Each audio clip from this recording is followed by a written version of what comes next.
Hi guys, it's Ona. Today is June 25th, 2020, and I put a little post out there in the community page that today was my cancerversary. It's the 6-year anniversary of my cancer surgery. And if anybody wanted to hear the story, and I'm getting some good responses, so let's get the story out there. I'm ready to tell it.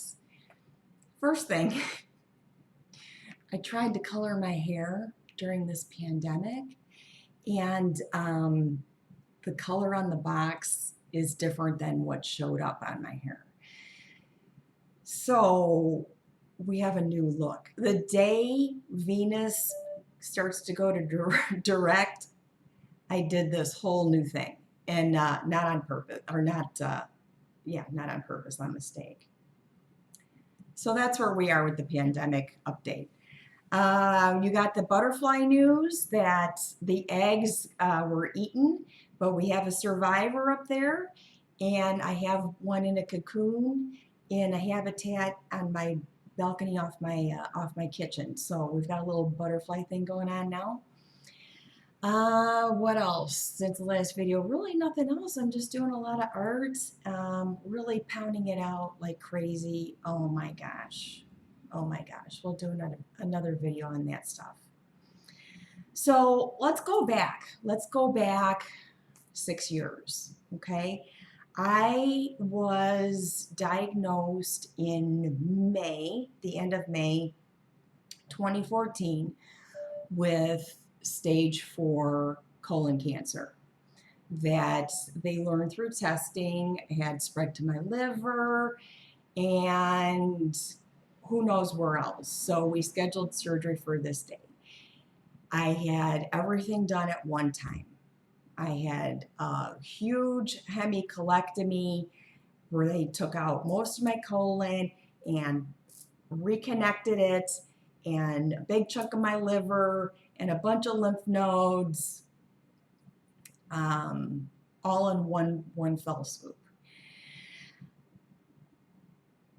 I knew, I think, the day of surgery when I left my house that I wasn't going to die. Not that day. I wasn't going to die that day. So I was okay. I was really okay. My friend was with me. I had another friend that was there the whole time. And all I remember was the lights, the surgical lights, the lights when they were waking me up and shaking me in pain. And I felt very ragdolly. You know, they were just moving me from one table to the next and being in a lot of pain.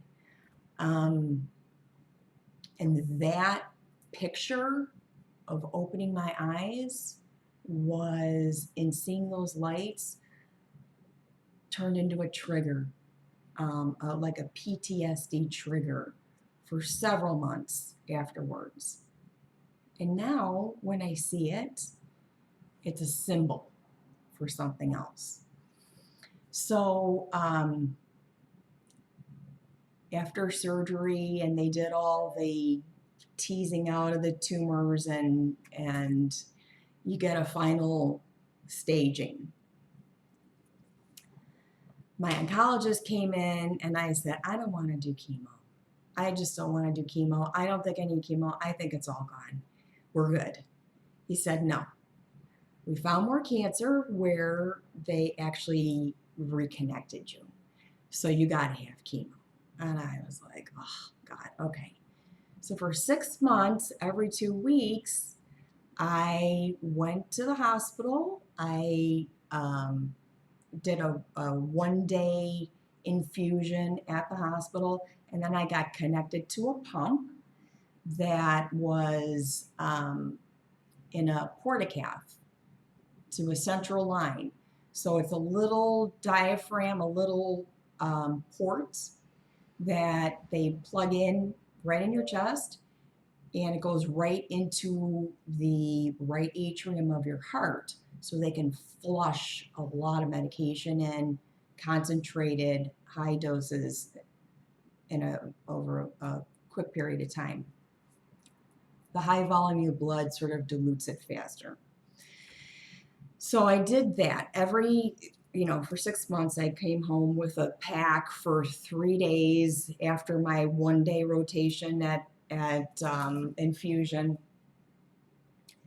And I thought in the beginning, this ain't so bad.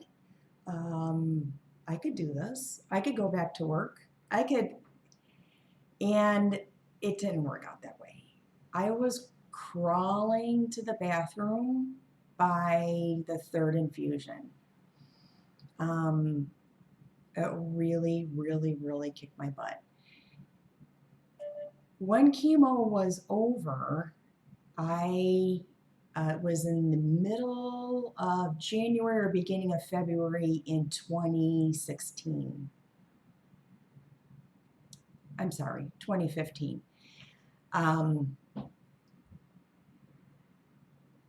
I fell apart. I completely and totally fell apart. I was no longer a patient that was being monitored as closely anymore because I'd finished chemo. I wasn't in my job anymore because I couldn't work. I wasn't being a good mom. I was sleeping a lot. I went into a really, really, really deep depression. I mean, deep, dark, dark, dark place. And now this whole time, I'm still on medication. I'm still trying to get some of the damage from chemotherapy to abate. I have nerve damage from chemo. Some of it's permanent, and some of it just comes back when it's really cold out and stuff like that. So I tried to drink my way out of that challenge. I tried to drink my way out of depression. And just like over a short period of time, I drank to mask everything. On top of medication for pain, medication for neuropathy, it was this little window of time where I thought, I'm going to die anyway, because my chances of survival were so slim. Just bring it. Bring it. I was angry. I was angry that I woke up in the morning. I was angry. My mom came to stay with me. My daughter was staying with her dad. And one day I woke up and I thought, I'm just going to stop. This is just going to stop, right? I'm done. I peeled off every patch. I threw out every pill.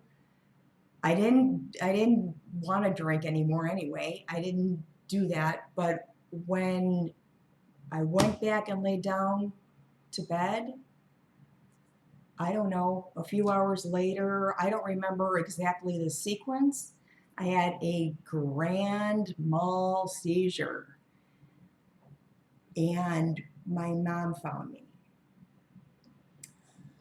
foaming at the mouth, laying on the floor, and called 911, got me to the hospital, and made me a DNR.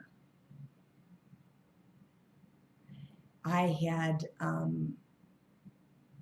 know I had an MRI when I went to the emergency room. I had an MRI of the brain, and I wouldn't get on the table. I fought them. And I started to get up off the table again, and I saw my father. a complete and total apparition. And I never had a good relationship with my dad, okay? So to see him standing there scared me. And he told me to lay down on the table and get the MRI. I need the MRI. So I had it done. They took me up to the, room, wherever. They made me a DNR. I don't remember much of that hospitalization other than my mom was there the whole time. It was just a few days. It wasn't very long. And I ate a lot of cookies. I remember that. I made it home. I made it home in a walker because when I had the seizure, my feet had stretched out, had just gone stiff, and I hurt something on my tendon in my foot. And made it up the stairs and just asked God, what the freak do you want from me? What is it that you want me to do? I can't figure it out. I don't want to be here, but I'm here. I don't mean to cry because it's silly, because going back in this timeline, maybe I do need to revisit this. And just took one day at a time, just got up and didn't think about what am I going to do the rest of the day? What am I going to do tomorrow? I just thought, I need to make it up the stairs. And that was a big accomplishment. And during this time, of course, as fate would have it, when I started getting chemo, I was also going through a divorce. So a lot of, I had already been divorced by the time I was done with chemo. But a lot of all this anger, all this stuff coming up was critical at that time. I had to go through this. I had to go through this phase. I had to go through this anger. I had to be crippled physically. I had to be crippled mentally. I started to read. And I was having trouble reading because with chemotherapy, there are long-term effects. It's called chemo brain. Actually, I believe Linda G talks about this, where it's time to re-synapse and reconnect. Things are very foggy. Chemo affects your brain too. So I was having trouble reading, and I picked up the tarot again that I had put down for a long time. Not a long time, but long enough. And everything suddenly came to life in pictures of energy, taking pictures. I couldn't remember where I put something, but if I left something somewhere and I took a picture of it and I reviewed the day, I had a better memory of what was going on than writing notes and stuff like that. So the tarot was a huge piece of recovery for me. This was also a big deal, this book right here, When Breath Becomes Air. This author, Paul, and I'm not going to say this right, Paul Kalanithi, was a neurosurgeon who was diagnosed with stage 4 lung cancer and actually died while he was writing this book. And it was, published posthumously.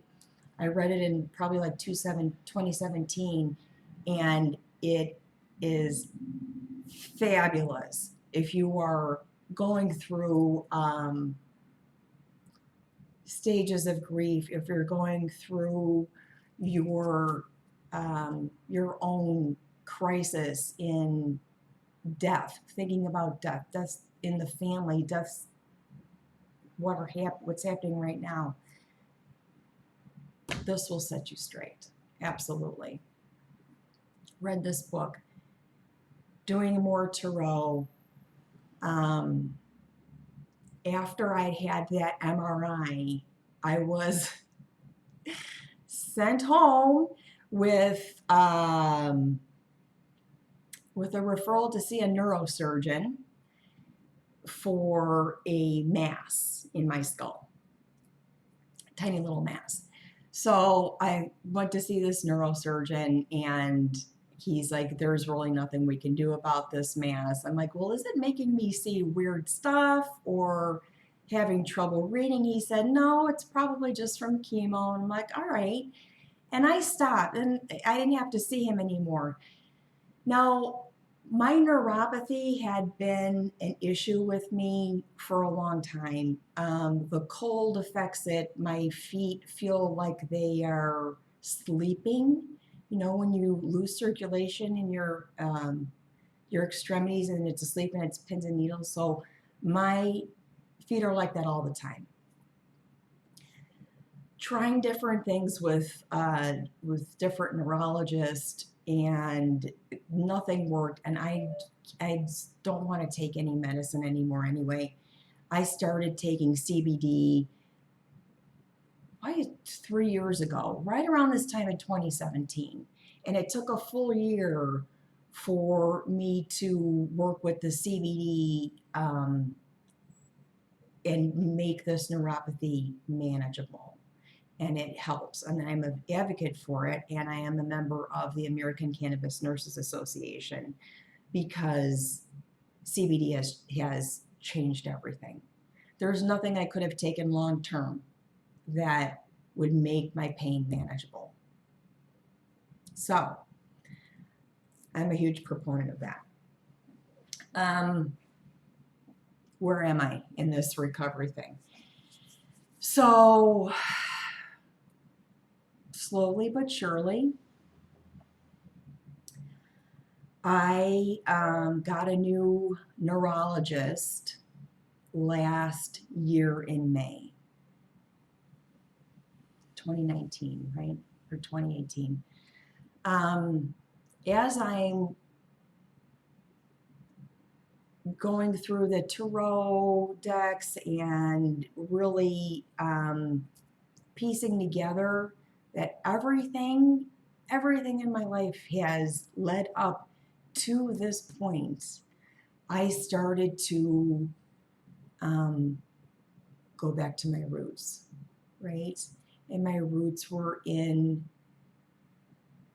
this kind of esoteric background. Always with, doing Reiki, tarot since the 90s. I had dropped that, and resurfacing it has really changed everything for me. I got a new neurologist, right? And I told him I'm extremely sensitive to stuff. I'm smelling weird things. I was talking to him, and I pointed out to something that I smelled was happening behind me. And during this interview, he mentioned, well, that's just synesthesia. What else are we going to do? And I said, what? I'm like, you need to back up. I didn't know what that was, what that meant. And what it is your senses sort of marble together, okay? So you can smell a sound, okay? Or hear a color. So you're mixing, your senses get kind of mixed up. And he said it so nonchalant and cavalier, like as if I had already known this. and I never knew. But I started doing research on it, and this synesthesia and what I've learned in spiritual practice kind of totally melt together. That if I see everything as vibrating patterns of energy and learning quantum physics and an energy exchange, they both correlate. They both make sense together. So I just started this while doing the tarot. What am I smelling at the same time? And how is that connecting? And I've made synesthesia kind of work for me that way. So that's a weird little story, but that's kind of how I got to the place where I am now, and how cancer got me here, and how grateful I am for it at this point. I've also learned, and it sounds so cliche, that you don't know when you're going to check out. And if you don't tell somebody you love them, you have to say that word every day, you're missing out. You're missing out on a lot. I committed to doing that, and that changes everything too. I love you guys. I love you. Be well. Let me know what you think. I'd love to pull cards and stuff, but that's kind of boring. That's just a little brief 6-year timeline there. I'll be back with more soon. You can put some suggestions and comments in the comment section if you want to hear something different. Let me know. Thank you.